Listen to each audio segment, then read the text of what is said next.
ಇಂದಿನಿಂದ ಬೆಂಗಳೂರಿನಲ್ಲಿ ಜಾತಿ ಗಣತಿ ಶುರು ಆಗ್ತಾ ಇದೆ. ಈ ಶುರುವಾಗುವ ಮೊದಲ ದಿನವೇ ಸಮೀಕ್ಷೆಯಲ್ಲಿ ಒಂದಷ್ಟು ಗೊಂದಲಗಳು ಕೂಡ ಸೃಷ್ಟಿಯಾಗ್ತಾ ಇದೆ. 250ರಿಂದ 300 ಮನೆ ಸಮೀಕ್ಷೆಗೆ ಗಣತಿದಾರರಿಗೆ ಮೆಸೇಜ್ ರವಾನೆಯಾಗಿದೆ. ಟಾರ್ಗೆಟ್ ಅನ್ನ ಕೂಡ ನೀಡಲಾಗಿದೆ.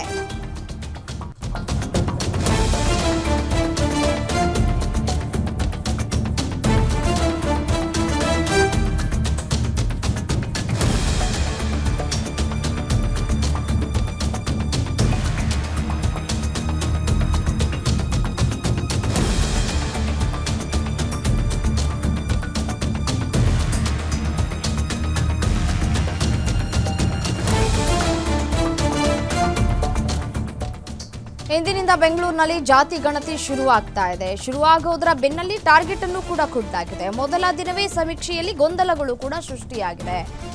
250ರಿಂದ 300 ಮನೆ ಸಮೀಕ್ಷೆಗೆ ಗಣತಿದಾರರಿಗೆ ಮೆಸೇಜ್ ರವಾನೆಯಾಗಿದೆ. ಟಾರ್ಗೆಟ್ ಅನ್ನ ಕೊಟ್ಟಿದ್ದಾರೆ ಆಫೀಸರ್ಸ್. ಹಾಗಾಗಿ ಸಹಜವಾಗಿಯೇ ಗರಂ ಆಗ್ತಾ ಇದ್ದಾರೆ. ಯಾವುದೇ ಟ್ರೈನಿಂಗ್ ಅನ್ನ ಕೊಟ್ಟಿಲ್ಲ ಅಂತ ಹೇಳಿ ಗಣತಿದಾರರು ಆಕ್ರೋಶವನ್ನು ಹೊರ ಹಾಕ್ತಾ ಇದ್ದಾರೆ. ರಾತ್ರಿ 1 ಗಂಟೆಗೆ ಮೆಸೇಜ್ ಹಾಕ್ಬಿಟ್ಟು ಇಲ್ಲಿ ಯಾವ ಅಧಿಕಾರಿಗಳು ಕೂಡ ಬಂದಿಲ್ಲ. ಆಫೀಸರ್ಸ್ ವಿರುದ್ಧ ಗಣತಿದಾರರು ಆಕ್ರೋಶವನ್ನ ವ್ಯಕ್ತಪಡಿಸ್ತಾ ಇದ್ದಾರೆ. ಇನ್ನು ಇದೇ ವಿಚಾರಕ್ಕೆ ಸಂಬಂಧಪಟ್ಟಂತೆ ನಮ್ಮ ಪ್ರತಿನಿಧಿ ಚರಣ್ ವಾಕ್ಥ್ರೂ ನಡೆಸಿದ್ದಾರೆ. ಬನ್ನಿ ನೋಡೋಣ. ಇಂದಿನಿಂದ ಸಾಮಾಜಿಕ ಹಾಗೂ ಶೈಕ್ಷಣಿಕ ಸಮೀಕ್ಷೆ ಆರಂಭಗೊಂಡಿರುವಂತದ್ದು. ಸದ್ಯ ನಾನೀಗ ಹೆಬ್ಬಾಳದಲ್ಲಿರುವಂತಹ ಮಾಸ್ಟರಿಂಗ್ ಏನು ಕಟ್ಟಡ ಏನಿದೆ ಅದರಲ್ಲಿ ಮಾಸ್ಟರಿಂಗ್ ವಾರ್ಡ್ ನಲ್ಲಿ ಇರುವಂತದ್ದು ಗಮನಿಸ್ತಾ ಇರಬಹುದು. ಮಾಸ್ಟರಿಂಗ್ ವಾರ್ಡ್ ನಲ್ಲಿ ಏನು ಗಣತಿದಾರರು ಏನಿದ್ದಾರೆ ಅವರು ಬಂದು ಕಾಯ್ತಾ ಇರುವಂತದ್ದು. ಇನ್ನು ಕೂಡ ಸಮೀಕ್ಷೆ ಅಧಿಕೃತವಾಗಿ ಆರಂಭಗೊಂಡಿಲ್ಲ. ಯಾಕಂತ ಹೇಳಿದ್ರೆ ಒಂದಿಷ್ಟು ತಾಂತ್ರಿಕ ಸಮಸ್ಯೆಗಳು ಕಾಡ್ತಾ ಇದೆ. ಅದರ ಜೊತೆಗೆ ಅಧಿಕಾರಿಗಳು ಮಾಹಿತಿಯನ್ನ ನೀಡುವುದರಲ್ಲಿ ಒಂದಿಷ್ಟು ವಿಳಂಬ ಆದ್ರಿಂದಾಗಿ ಗಣತಿದಾರರು ಬೆಳಗಿಂದನೇ ಬಂದು ಕೂಡ ಕಾಯ್ತಾ ಇರುವಂತದ್ದು. ಏನು 2 ದಿವಸಗಳ ಕಾಲ ಯಾವ ರೀತಿಯಾಗಿ ಈ ಒಂದು ಆಪ್ ಆಗಿರಬಹುದು ಮತ್ತೆ ವೆಬ್ಸೈಟ್ ಆಗಿರಬಹುದು ಇವುಗಳು ಹೇಗೆ ವರ್ಕ್ ಆಗುತ್ತೆ ಅನ್ನೋದನ್ನ ತರಬೇತಿಯನ್ನ ಕೂಡ ನೀಡಲಾಗಿದೆ. ಅದರ ಜೊತೆಗೆ ಇಷ್ಟಿಷ್ಟು ಮನೆಗಳು ಅಂತ ಹೇಳಿ ಪ್ರತಿಯೊಬ್ಬ ಗಣಿತದಾರರಿಗೆ ಕೂಡ ಅವುಗಳನ್ನ ನೀಡಲಾಗಿದೆ. ಗಮನಿಸ್ತಾ ಇರಬಹುದು ಬೆಳಗ್ಗೆಯಿಂದ ಬಂದು ಗಣತಿದಾರರು ಕಾಯ್ತಾ ಇದ್ದಾರೆ. ಆದ್ರೆ ಯಾವುದೇ ರೀತಿಯಾಗಿ ಸಮೀಕ್ಷೆ ಆರಂಭಗೊಂಡಿಲ್ಲ. ಇಷ್ಟೊತ್ತಿಗಾಗಲೇ ಮನೆಗಳಿಗೆ ಹೋಗಿ ಸಮೀಕ್ಷೆಯನ್ನ ಆರಂಭಿಸಬೇಕಿತ್ತು. ಆದ್ರೆ ಒಂದಿಷ್ಟು ತಾಂತ್ರಿಕ ಸಮಸ್ಯೆ ಆಗಿರಬಹುದು ಮತ್ತೆ ಒಂದಿಷ್ಟು ಮಾಹಿತಿಯ ಕೊರತೆ ಆಗಿರಬಹುದು. ಇವೆಲ್ಲದರಿಂದಾಗಿ ಕೂಡ ಈಗ ಕಾಯುವಂತಹ ಪರಿಸ್ಥಿತಿ ನಿರ್ಮಾಣ ಆಗಿರುವಂತದ್ದು. ನಾನು ತೋರಿಸ್ತಾ ಹೋಗ್ತೀನಿ ಯಾವ ರೀತಿಯಾಗಿ ಅವರ ವೆಬ್ಸೈಟ್ಗಳಿರ್ತವೆ, ಯಾವ ರೀತಿಯಾಗಿ ಅವರು ಮಾಹಿತಿಯನ್ನ ಕಲೆ ಹಾಕಬೇಕು ಅನ್ನೋದನ್ನ ತೋರಿಸ್ತಾ ಹೋಗ್ತೀನಿ. ಗಮನಿಸ್ತಾ ಇರಬಹುದು ಇಲ್ಲಿ ಅವರ ಹೆಸರಿಗೆ ಪ್ರಮುಖವಾಗಿ ಯಾರು ಈ ಒಂದು ಗಣಿತದಾರರು ಇರ್ತಾರೆ ಅವರ ಹೆಸರಿಗೆ ಸಂಬಂಧಪಟ್ಟ ಹಾಗೆ ಒಂದು ವೆಬ್ಸೈಟ್ ಅನ್ನ ಮಾಡಲಾಗಿದೆ. ಮತ್ತೆ ಆ ವೆಬ್ಸೈಟ್ ನಲ್ಲಿ ಅವರಿಗೆ ಒಂದು ಲಾಗಿನ್ ಐಡಿಯನ್ನ ಕೂಡ ಕೊಡಲಾಗಿದೆ. ಅದರಲ್ಲಿ ಸದ್ಯಕ್ಕೆ ಅವರ ಹೆಸರಿನಲ್ಲಿ ಸುಮಾರು 251 ಮನೆಗಳನ್ನ ಕೂಡ ನಿಗದಿ ಮಾಡಲಾಗಿದೆ. ಅದರಲ್ಲಿ ತೋರಿಸ್ತಾ ಇದೆ ಎಷ್ಟು ಕಂಪ್ಲೀಟ್ ಆಗುತ್ತೆ ಮತ್ತೆ ಟಾರ್ಗೆಟ್ ಎಷ್ಟು.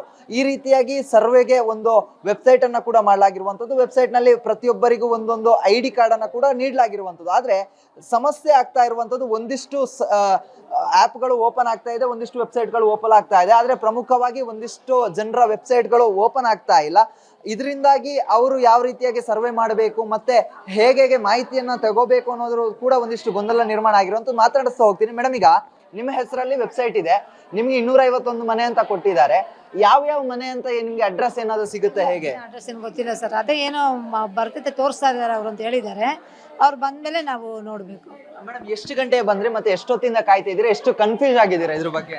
ಸದ್ಯಕ್ಕೆ ಅಂತ ಏನು ಕನ್ಫ್ಯೂಷನ್ ಆಗಿಲ್ಲ. 9 ಗಂಟೆಗೆ ಬಂದ್ರೆ ಇಲ್ಲೇ ಇರಿ ಬರ್ತೀವಿ ಅಂತ ಹೇಳಿದ್ದಾರೆ ನಮ್ಗೆ. ಅವ್ರು ಬರ್ತಾರೆ. ಮೇಡಮ್, ನೀವೇನ್ ಹೇಳ್ತೀರಾ? ಈಗ ಗಣತಿ ಆರಂಭ ಆಗಬೇಕಿತ್ತು, ಎಷ್ಟೊತ್ತಿಗೆ ವಿಳಂಬ ಆಗ್ತಾ ಇದೆ, ಮಾಹಿತಿ ಕೊರತೆ ಏನಾದ್ರೂ ಇದೆಯಾ? ಏನಿಲ್ಲ ಕುತ್ಕೊಂಡಿರಿ ಬರ್ತೀರಿ ಅಂತ ಹೇಳಿದ್ದಾರೆ. ಬಂದಾಗ ಸ್ಟಾರ್ಟ್. ಮೇಡಮ್, ನೀವೇನ್ ಹೇಳ್ತೀರಾ? ಸರ್ವರ್ಗಳು ಓಪನ್ ಆಗ್ತಾ ಇಲ್ಲ ಒಂದು ಕಡೆಯಲ್ಲಿ. ಟೆಕ್ನಿಕ್ ಇಶ್ಯೂ ಸ್ವಲ್ಪ ಇದ್ದೇ ಇರುತ್ತೆ ಸರ್. ಯಾಕಂದ್ರೆ ಸರ್ವರ್ ಬಿಸಿ, ಎಲ್ಲರೂ ಅಟ್ ಅ ಟೈಮ್ ಓಪನ್ ಮಾಡ್ತಿರ್ತಾರೆ. ಆಗ್ಬೋದು. ಬರ್ತೀರಿ ಅಂತ ಹೇಳಿದ್ದಾರೆ ಸೂಪರ್ವೈಸರ್. ನಾವು ವೇಟ್ ಮಾಡ್ತಾ ಇದ್ದೀವಿ. ಮೇಡಮ್, ನೀವೇನ್ ಹೇಳ್ತೀರಾ? ಎಷ್ಟು ಕನ್ಫ್ಯೂಷನ್ ಏನಾದ್ರೂ ಇದೆಯಾ ಅಥವಾ ಕಂಪ್ಲೀಟ್ ಆಗಿ ನಿಮಗೆ ಮಾಹಿತಿಗಳು ಲಭ್ಯ ಆಗಿದೆ? ಟ್ರೈನಿಂಗ್ ಎಲ್ಲ ಕೊಟ್ಟಿದ್ದಾರೆ. ಕನ್ಫ್ಯೂಷನ್ ಏನಿಲ್ಲ. ಟೆಕ್ನಿಕಲ್ ಇಶ್ಯೂ ಇರುತ್ತೆ. ಅದು ಒನ್ಸ್ ಸ್ಟಾರ್ಟ್ ಆಗೋ ತನಕ ಸ್ವಲ್ಪ ಪ್ರಾಬ್ಲಮ್ ಇರುತ್ತೆ. ಒನ್ಸ್ ಸ್ಟಾರ್ಟ್ ಆದ್ಮೇಲೆ ಎಲ್ಲ ಕ್ಲಿಯರ್ ಆಗುತ್ತೆ. ಏನು ಪ್ರಾಬ್ಲಮ್ ಇಲ್ಲ. ಇದಿಷ್ಟು ಗಣತಿದಾರರು ಹೇಳ್ತಾ ಇರುವಂತದ್ದು. ಪ್ರಮುಖವಾಗಿ ಒಂದಿಷ್ಟು ಕಡೆಯಲ್ಲಿ ತಾಂತ್ರಿಕ ದೋಷಗಳು ಇದ್ದೇ ಇರುತ್ತೆ. ಆದ್ರೆ ಒಂದಿಷ್ಟು ಮಾಹಿತಿಯನ್ನ ಇನ್ನಷ್ಟು ನಾವು ಪಡಿಬೇಕಾಗ್ತಾ ಇದೆ. ಅಧಿಕಾರಿಗಳು ಏನು ನೋಡಲ್ ಅಧಿಕಾರಿಗಳೇನಿರ್ತಾರೆ ಮತ್ತೆ ಮೇಲ್ದರ್ಜೆಯ ಅಧಿಕಾರಿಗಳೇನಿರ್ತಾರೆ ಅವರು ಬಂದು ನಮಗೆ ಒಂದು ಮಾಹಿತಿಯನ್ನ ನೀಡಿದ ಬಳಿಕವಾಗಿ ನಮಗೆ ಈ ಒಂದು ಗಣತಿ ಆರಂಭ ಆಗುತ್ತೆ. ಆದ್ರೆ ಬೆಳಿಗ್ಗೆ 9 ಗಂಟೆಯಿಂದ ಕಾಯ್ತಾ ಇದೀವಿ. ಆದ್ರೆ ಅಧಿಕಾರಿಗಳು ಕೂಡ ಬಂದಿಲ್ಲ. ಅವರು ಬಂದು ಮಾಹಿತಿ ನೀಡಿದ ಬಳಿಕ ಈ ಒಂದು ಗಣತಿದಾರರು ಹೋಗಿ ಸಮೀಕ್ಷೆಯನ್ನು ನಡೆಸಲಿಕ್ಕೆ ಇರುವಂತದ್ದು. ಮತ್ತೆ ಪ್ರಮುಖವಾಗಿ 251 ಮನೆಗಳನ್ನ ಏನು ನಿಗದಿ ಮಾಡಿದ್ದಾರೆ ಅಟ್ ಪ್ರೆಸೆಂಟ್. ಆದ್ರೆ ಈ ಒಂದು ಯಾವ ಮನೆಗಳು ಏನು ಎತ್ತ ಎಂಬುದು ಯಾವುದೇ ಮಾಹಿತಿ ಇಲ್ಲ, ನಮಗೆ ಇನ್ನೂ ಯಾವುದೇ ಲಿಸ್ಟ್ಗಳನ್ನ ಕೂಡ ಕೊಟ್ಟಿಲ್ಲ ಅನ್ನೋದನ್ನ ಕೂಡ ಹೇಳ್ತಾ ಇರುವಂತದ್ದು. ಇದರ ಜೊತೆಗೆ ಒಂದಿಷ್ಟು ಜನರಿಗೆ ತಮಗೆ ನೀಡಿರುವಂತ ಐಡಿಯಲ್ಲಿ ಆ ಒಂದು ವೆಬ್ಸೈಟ್ ನಲ್ಲಿ ಓಪನ್ ಆಗ್ತಾ ಇಲ್ಲ, ಸರ್ವರ್ನ ಇಶ್ಯೂ ಕೂಡ ಕಾಡ್ತಾ ಇದೆ. ಇದರಿಂದಾಗಿ ಆರಂಭದಲ್ಲೇ ವಿಘ್ನ ಅನ್ನುವ ರೀತಿಯಲ್ಲಿ ಗಣತಿ ಆರಂಭಕ್ಕೆ ಮುನ್ನವೇ ಒಂದಿಷ್ಟು ತಾಂತ್ರಿಕ ದೋಷಗಳು ಕಾಡ್ತಾ ಇರುವಂತದ್ದು. ಇದನ್ನ ಹೇಗೆ GBA ಅಧಿಕಾರಿಗಳು ಮತ್ತೆ GBA ಯಾವ ರೀತಿಯಾಗಿ ಪರಿಹಾರ ಮಾಡುತ್ತೆ ಅನ್ನೋದನ್ನ ಕಾದು ನೋಡ್ಬೇಕಾಗ್ತಾ ಇದೆ. ಕ್ಯಾಮ್ರಾ ಪರ್ಸನ್ ಮಹೇಶ್ ಜೊತೆಗೆ ಚರಣ್, ಗ್ಯಾರಂಟಿ ನ್ಯೂಸ್, ಬೆಂಗಳೂರು.